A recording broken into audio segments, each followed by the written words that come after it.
بسم اللہ الرحمن الرحیم۔ حضرت ذوالنون مصری رحمۃ اللہ علیہ ہر وقت بحر محبت میں غرق رہتے تھے اور بہت کم بات چیت کیا کرتے تھے۔ لوگ انہیں دیوانہ سمجھنے لگے۔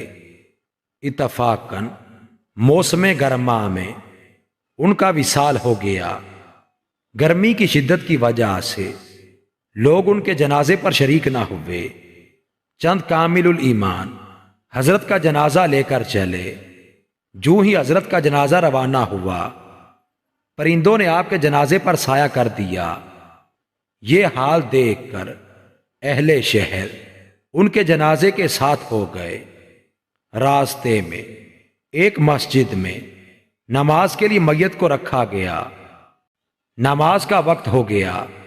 مؤذن نے اذان دی۔ جب مؤذن نے اشہد ان لا الہ الا اللہ کہا تو آپ نے کفن سے ہاتھ نکال کر شہادت کی انگلی بلند کر کے اشہد ان لا الہ الا اللہ پڑھا۔ لوگوں نے سمجھا کہ آپ زندہ ہیں۔